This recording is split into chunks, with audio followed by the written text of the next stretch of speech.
우리는 이제 신약을 통해서도 이제 구속사를 이렇게 들여다볼 수 있는데, 구약도 신약에 못지않은, 우리 지금 이사야 하고 있죠. 이사야 42장에서 53장까지는 고난받는 종의 노래, 예수님이 십자가에서 고난당하시는 그 모습들, 얼마나 우리에게 자세히 기록해 놓으셨어요. 근데 이 스가랴서도 이제 구약의 요한계시록이다 그랬죠. 그런데 이제 이 3장 같은 거 보면 순전히 우리의 구속에 대해서, 우리 죄인들이 어떻게 구원을 받는가. 사실 신약에서 이렇게 자세하게 기록된 건 없죠. 그래서 우리는 이제 신구약을 이렇게 이와 같이 균형적으로 볼 필요가 있다. 그런데 참 이 3장 같은 이 말씀은 이제 우리 하나님께서 지금 환상을 이렇게 보여주실 때 네 번째 환상이죠. 지금 네 번째 환상.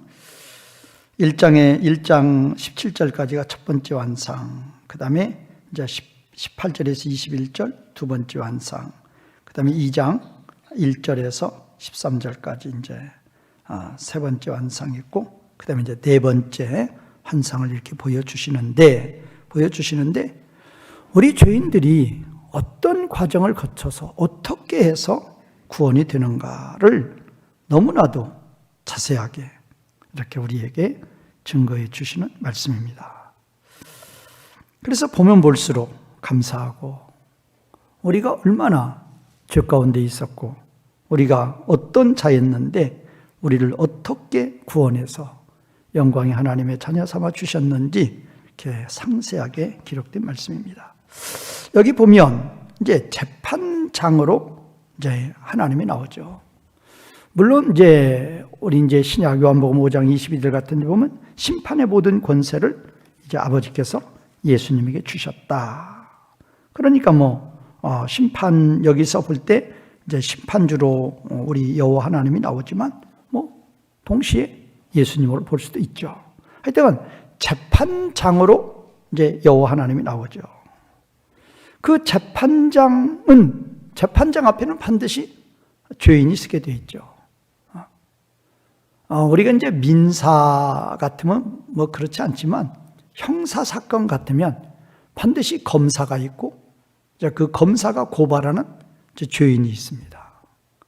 그리고 그 죄인에 대해서 변호하는 변호인이 있죠. 여기 그 모습이 그대로 있는 거예요. 우리 아버지 하나님이 재판장으로 앉아 계시고, 지금 여기 우리의 대표로 나가는 게 누구예요? 이게 대제사장 여호수아입니다. 제사장은 백성의 대표예요.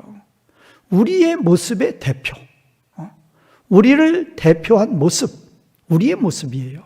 그러니까 이 여호수아가 지금 더러운 옷을 입고 있다. 그 더러운 옷은 죄악의 더러운 옷이에요. 그 죄의 더러운 옷을 입고 지금 사탄의 고발을 받으며, 여기서는 사탄이 검사 여기죠. 검사는 고발하는 것이고, 이제 형사범이죠. 형사범인 이 죄인은 지금 고발을 당하는 거죠. 그럴 때 중요한 것은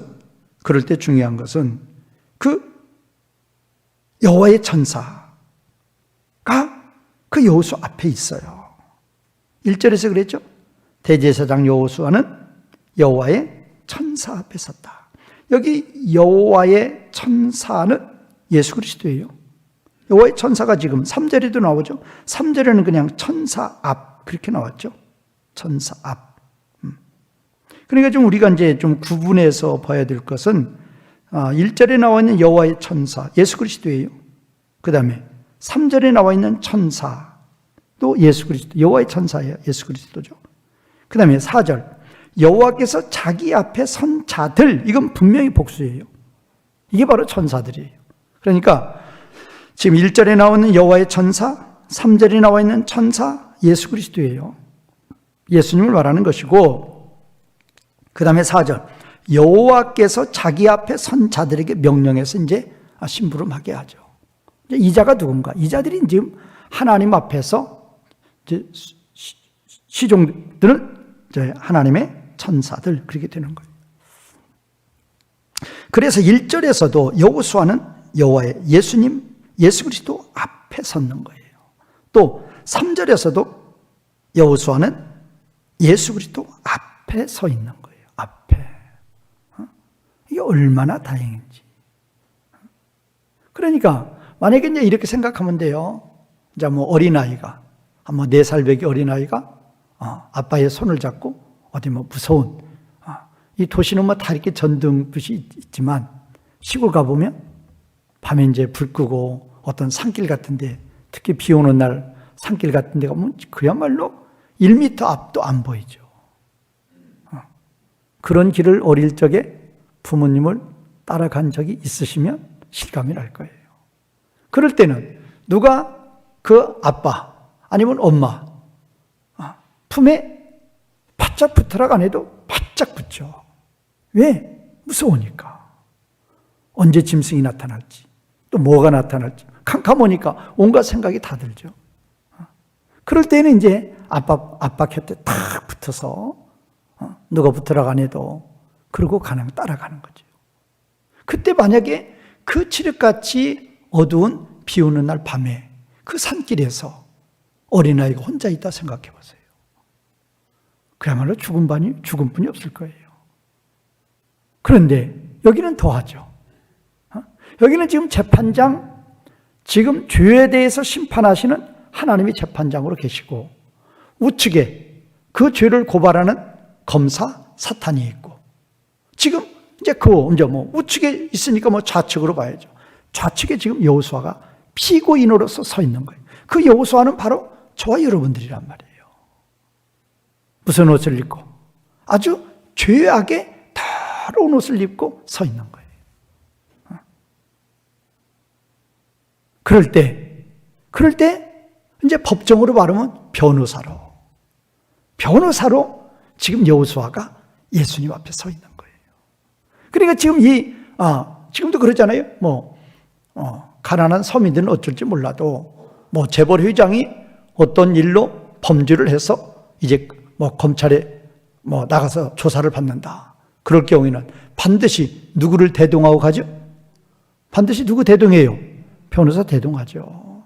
그러면 강압적으로 수사를 한달지 또 위협적인 어떤 질문을 한달지, 그럼 변호사가 다 커버해 주죠. 그건 법에 그렇게 하도록 안 돼 있지 않습니까? 그래서 아무리 검사라도 이 변호인이 그 죄인을 최대한 대로 보호하죠. 그러나 그 변호사가 거기서 아무리 변론해 준다 해도, 보호해 준다 해도 무죄로 어떻게 할 수 있어요? 그런 변호사 없죠. 최대로 그냥 변론만 해주는 거죠. 좀 그 죄에 대해서 좀 우호적으로 변론만 해주는 거죠.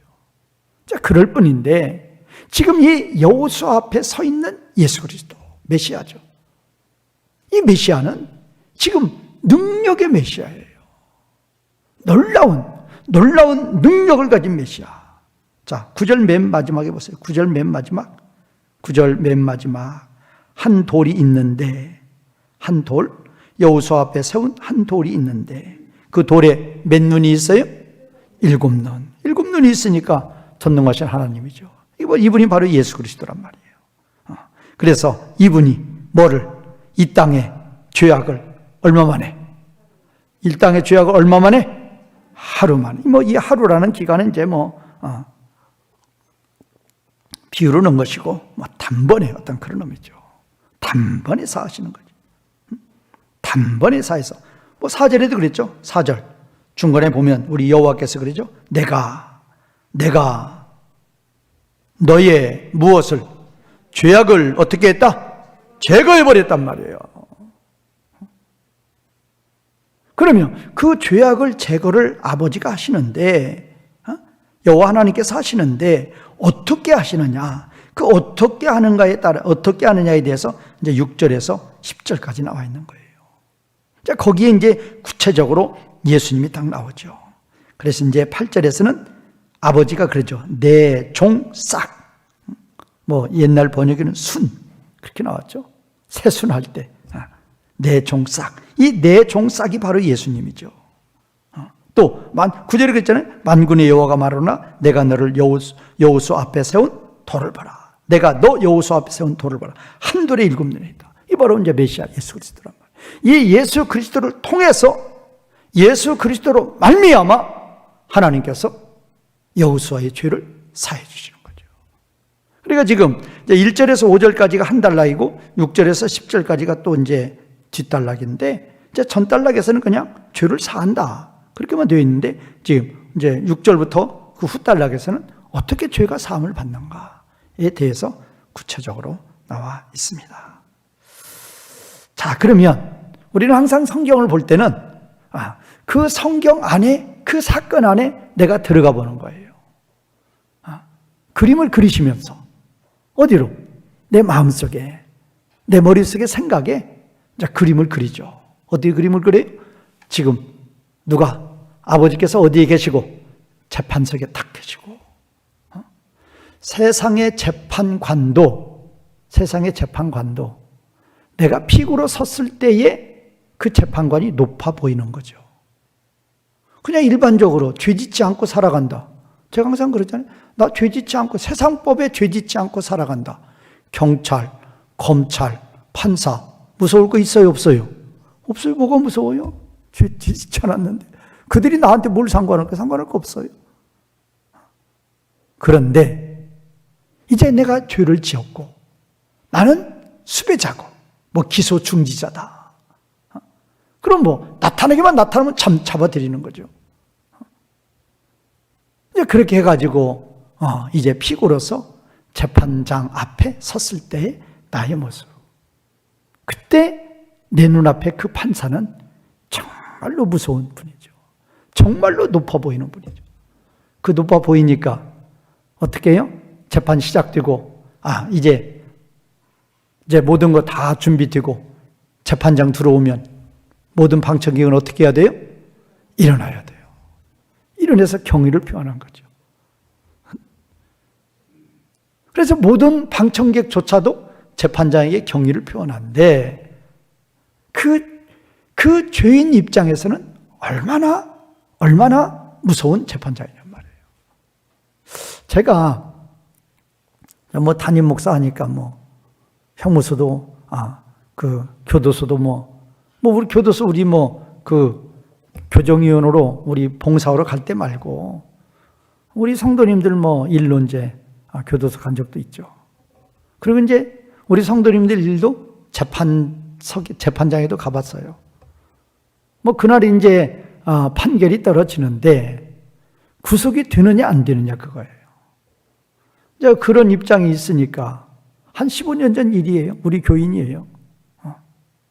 그런 일이니까 또 이제 어머니가 있고 아들이 있었는데, 그 어머니도 우리 교인이고 아들도 우리 교인인데 그 아들이 이제 그날 구속이 되느냐 안 되느냐 이제 그런 입장이 있기 때문에 당장 이제 법정 구속이라고 하잖아요.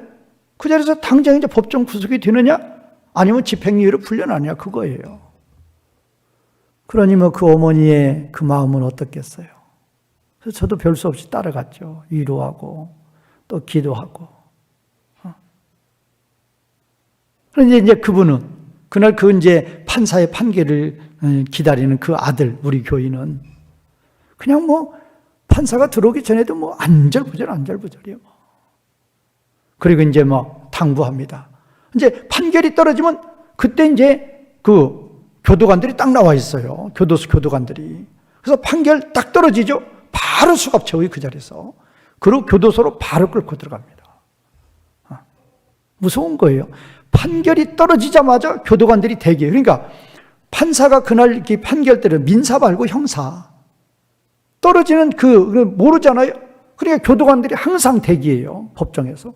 그래서 판사 판결이 집행유예가 아니라 형집행으로 떨어지죠. 바로 수갑쳐서 데려가요. 그러니까 이제 재판장 들어오기 전에 그 아들이 그러죠. 어떻게 나 들어가면 어떻게 해라. 그러니 판사가 들어오니 얼마나 무섭겠어요. 저도 사실 그때 집행유예라도 좀 풀렸으면 좋겠다. 그렇게 기도하고 그랬죠.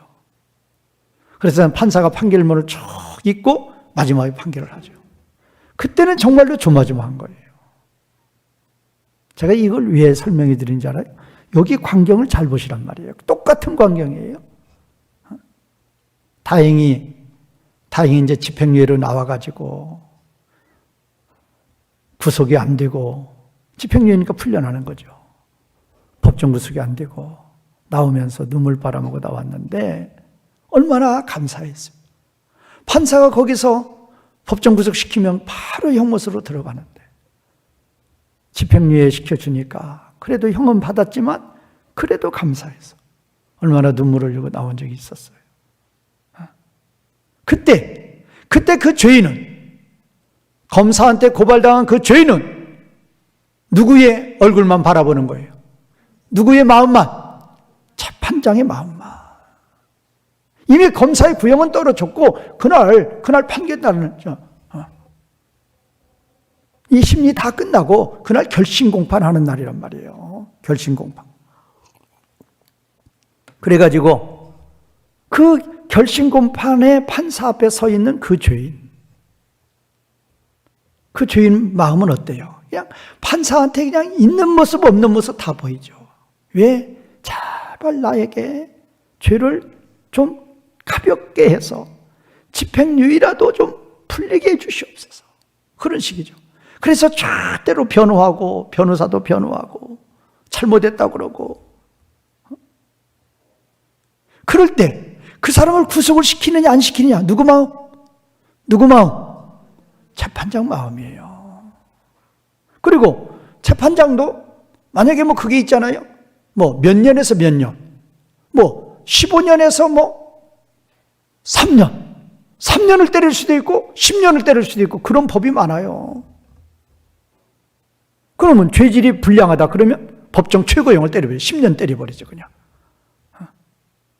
그러면 그때 내가 구속은 되는데 판사님 나를 불쌍히 여겨서 10년이 아니라 몇 년만, 최소로 3년만 그렇게 나오게 하여 주시옵소서.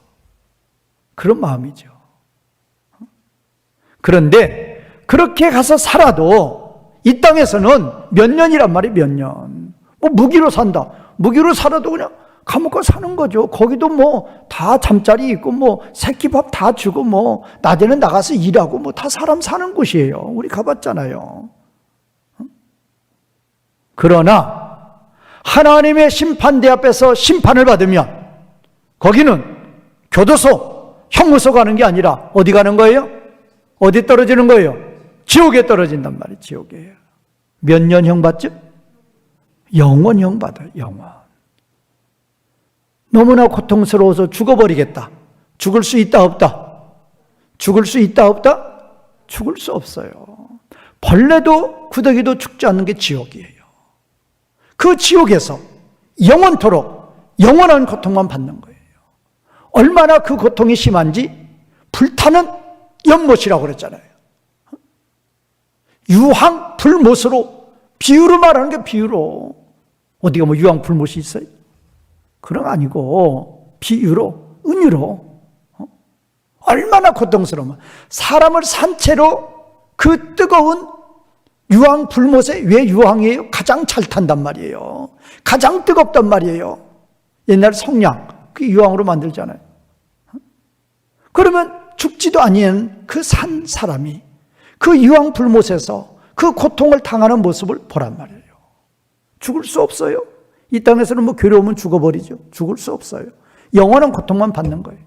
이제 그런 지옥으로 던져지느냐 던져지지 않느냐니까 이 여호수아 더러운 죄악의 그 옷을 입고 재판장이신 하나님 앞에 서 있는 이 여호수아의 마음은 무엇뿐이느냐? 하나님, 저를 어떻게 여겨주시라? 지금 뭐 검사하고 재판장하고 다툴 일이 아니에요. 지금 변호인이 다툴 일이 아니에요. 이미 죄가 확정되어 있단 말이에요. 이미 사탄이 검사 역으로서 여호수아의 죄를 고발을 했고 그 죄가 확실히 인정이 돼서 이제 판결만 남아있단 말이에요.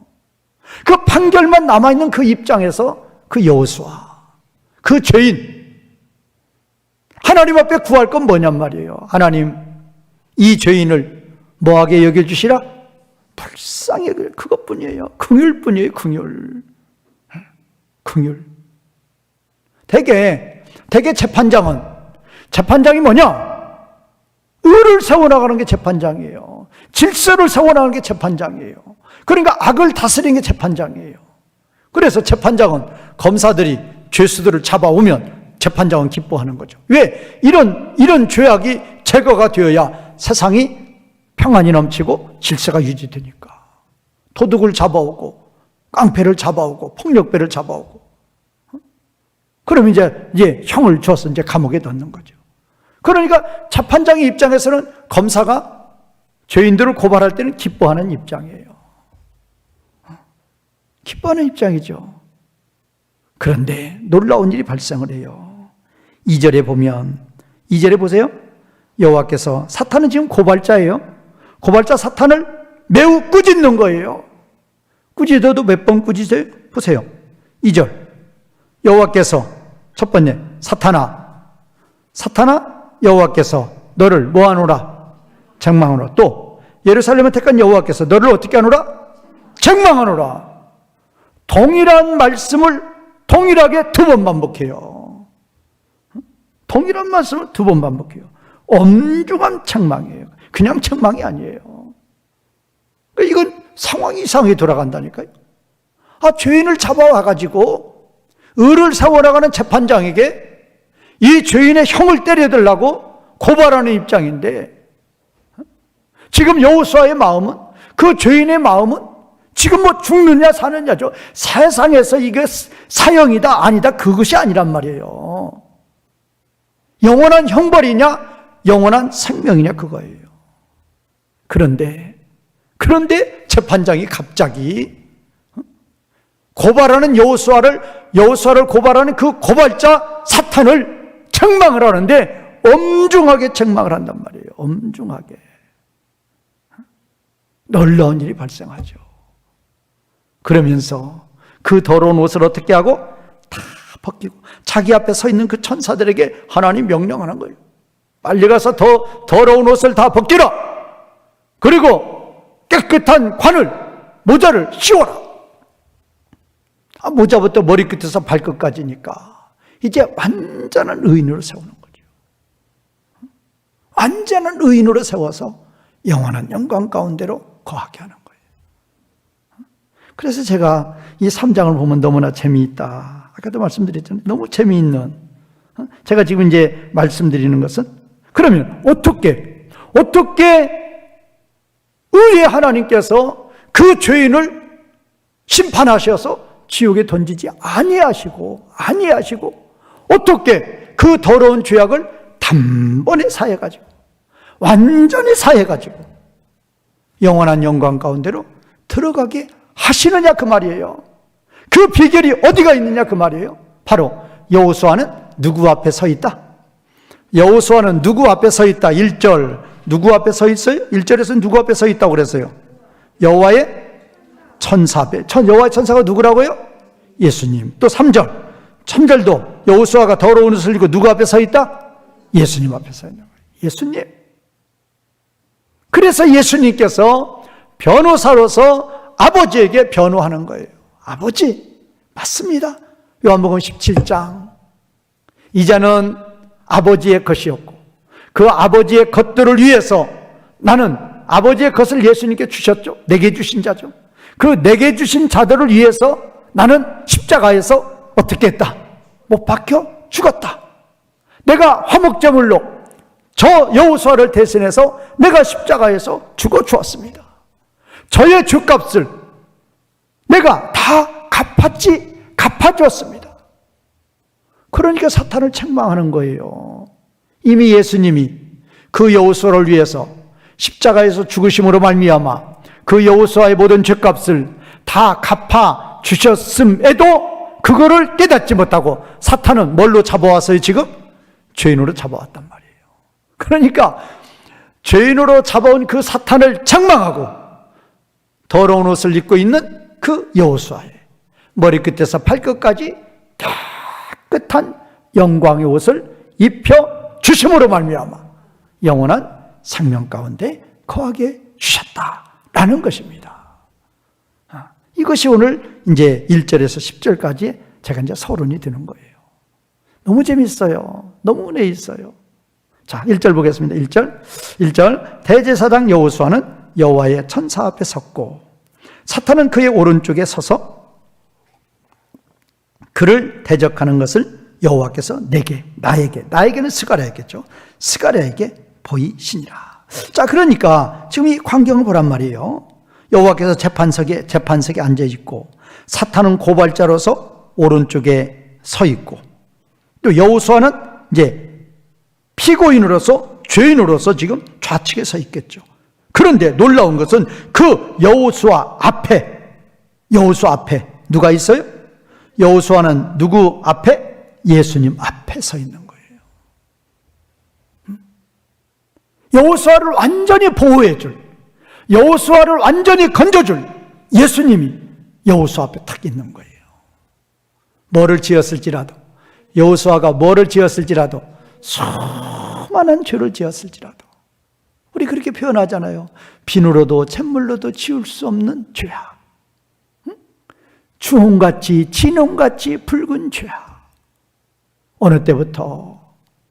어머니 뱃속에서 잉태될 때부터 죄악 중에 잉태돼요. 다윗의 구박이잖아요. 죄악 중에 잉태돼요. 죄악 중에 출생하여서 평생을 죄의 종으로 살다가 영원한 형벌에 던져질 그런 자의 모든 죄값을 다 짊어지시고 십자가에서 죽어주신 그 예수님이 바로 나의 앞에 서 계신다 그 말이에요. 그럴 때 그 여호수아는 어떻겠어요? 마음이 그냥 예수님만 꽉 붙잡겠죠. 맞죠? 예수님 저 위해서 죽어주신 거 맞죠? 내 죄 짊어주시고 십자가에서 죽어주신 거 맞죠? 그때 예수님의 얼굴을 바라보는, 예수님을 쳐다보는 여호수아, 그게 바로 누구라고요? 여호수아는 누구다? 여호수아는 누구예요? 바로 저와 여러분들이에요. 그때 예수님께서 뭐라고 그래요? 마태 7장 나는 너희를 도무지 안다 모른다. 마태 7장 안다 모른다. 도무지 모른다. 그래버리면 재판장이 영원한 형벌 때린단 말이에요. 불타는 지옥이에요. 그래서 우리는 그 6.25 때 우리 유행가도, 그때 당시 유행가도 그거 있죠? 흥남부도.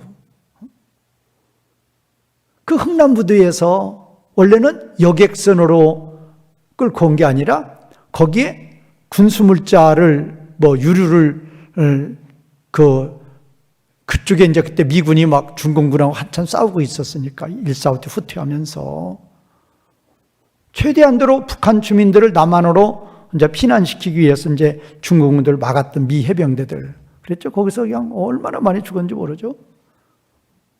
이제 그렇게 막아주면서 이제 그들의 그 물품을 가지고 그 원산까지 갔는데 갔었는데 거기에서 어때요? 울며 불며 사정하니까 그 선장이 결정을 한 거예요. 원래 여객선 아니란 말이에요. 화물선이란 말이에요. 그 화물선에 탈 수 있는 만큼 태워가지고 남한으로 온 거예요. 그게 마지막이잖아요, 마지막. 그런데 나중에 급할 때는 어떻게 했어요? 나중에 급할 때 너무 많은 사람들이 타려고 그러니까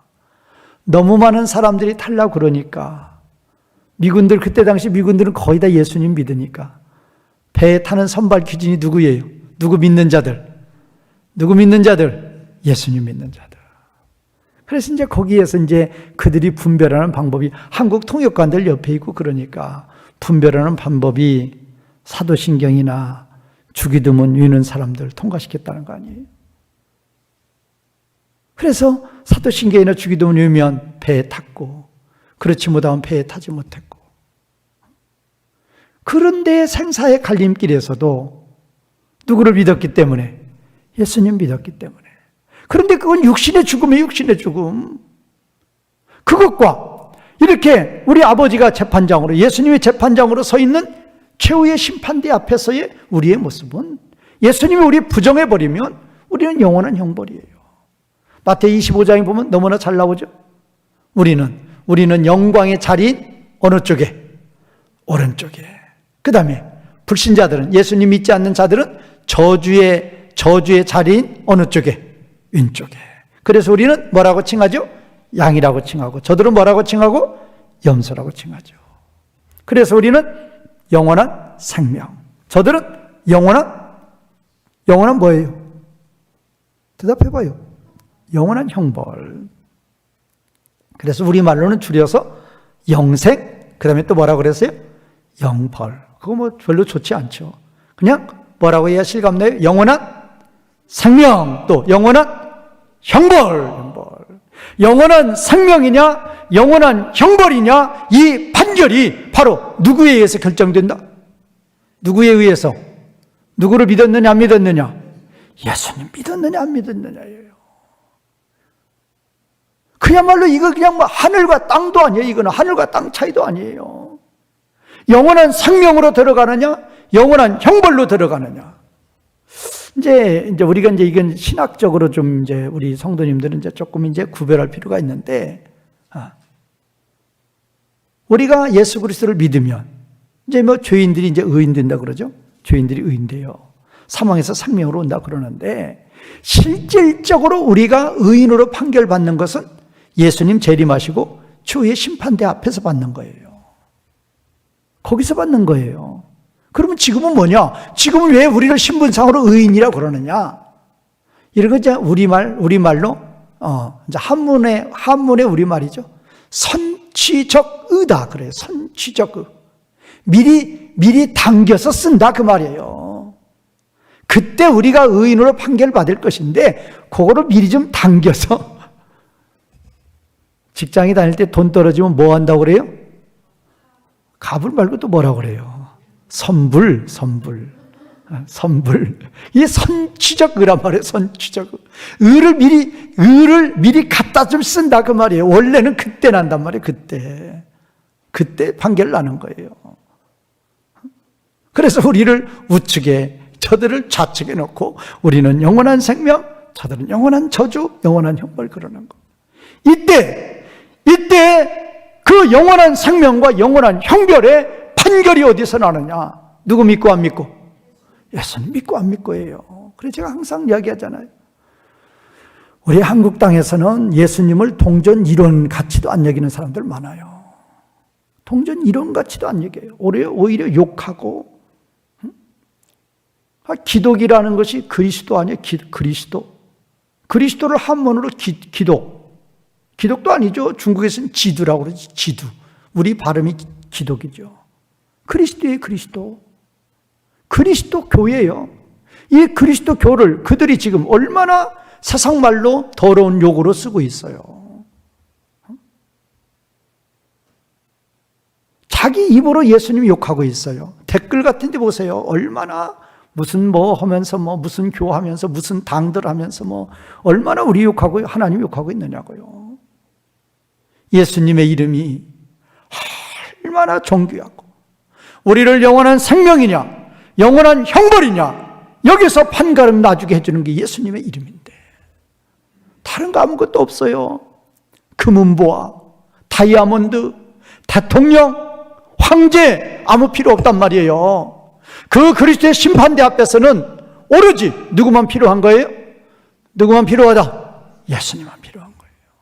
예수님만. 이제 1차적으로 여기서 예수님에 의해서 영원한 생명과 영원한 형벌이 결정이 나고, 그 다음에 2차적으로 상벌의 상급이 또 있죠. 사도 바울처럼 예수님 만난 후에는 죽는 순교의 제물로 죽는 그 순간까지 그야말로 1분 1초도 쉬지 아니하고 하나님만을 위해서 충성했던 그런 사도 바울, 바로 한 문화로 10문화 남긴 자죠. 10골의 권세를 받고 한 문화로 2문화 남긴 그런 자는 2골 권세만 받단 말이에요. 그런 상급의 심판이 반드시 있어요, 우리에게. 그래서 우리는 참으로 우리가 예수 그리스도를 믿으면 우리 모두가 다 이제 하나님 앞에 가는 거죠. 영원한 생명 가운데 우리가 그 영광을 누리는 거죠. 그런데 그 영광도 같은 영광이 아니란 말이에요. 누가 얼마나, 그래서 한 문화로 10문화 남긴 자가 있고 한 문화로 5문화 남긴 자 있는 거예요. 그래서 그 비유를 말씀하시는 거란 말이에요. 우리는 다 반드시 그리스도의 심판대 앞에 서리라예요. 서리라. 그래서 선악간에 행한 대로 반드시 심판을 받는다고. 반드시예요. 반드시. 찾아보세요. 고린도 후서 그리스도의 심판대 앞. 그리스도의 심판대를 하니까 지금 제가 강조하는 거예요. 고린도 후서 5장 10절. 이거 항상 기억하시라고요. 같이 읽겠습니다. 시작. 이는 우리가 다 반드시 그리스도의 심판대 앞에 나타나게 되어 각각 선악간에 그 몸으로 행한 것을 따라 받으려 함이라. 선악간이에요. 선악간에.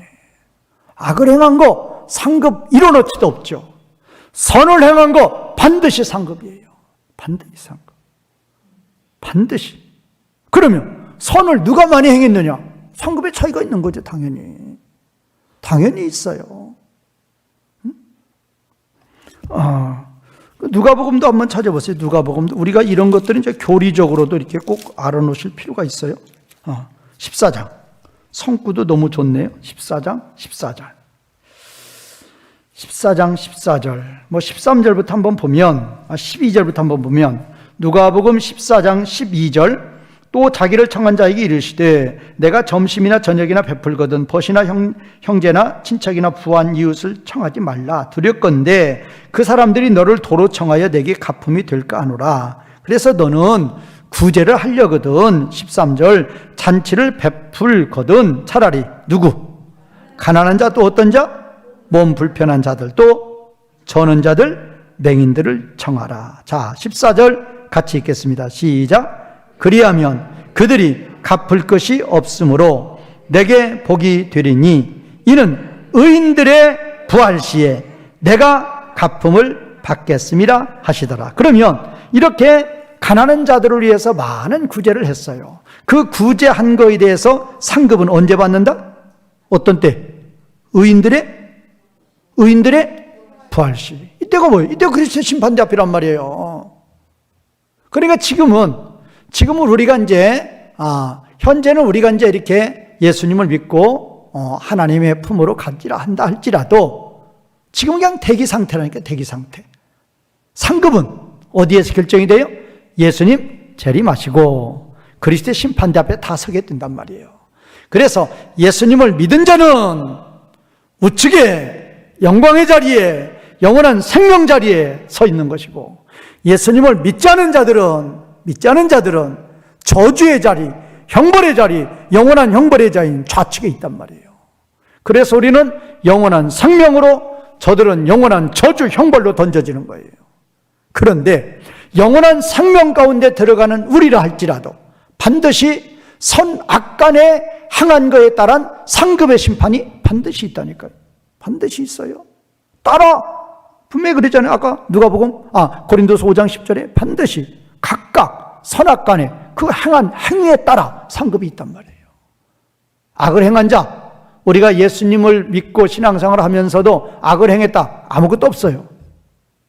아무것도 없죠. 당연히 없죠. 그러나 선을 행한 거 다 기억하죠. 나는 몇십 년 돼서 다 잊어버렸는데, 몇천 년 지나서 다 잊어버렸는데 우리 하나님은 다 기억하시고, 심지어 누구에게? 어린아이에게 뭐 한 그릇 준 것도, 물 한 그릇 준 것도 결단코 상급을 잃는다, 잃지 않는단 말이에요. 이것 보세요. 이거 한 가지라도 보시란 말이에요. 얼마나 예수님이 강조하려면 그 말씀하시겠네요. 그 비유를 드시겠느냔 말이에요. 그래서 제가 항상 그러잖아요. 힘 있을 때, 나에게 힘 있을 때, 예배도 나중에 힘 없으면 예배도 못 나오셔요. 나에게 힘 주실 때 봉사도 하시고, 나에게 힘 주실 때 하나님 위해서 이 몸 쓰시라 그 말이에요. 이제는 하고 싶어도 하지 못할 날이 와요. 호흡 끊어지면 뭐를 할 거예요. 또 내가 노년이 되어서 내 몸이 따라오지 않아요. 못하는 거예요.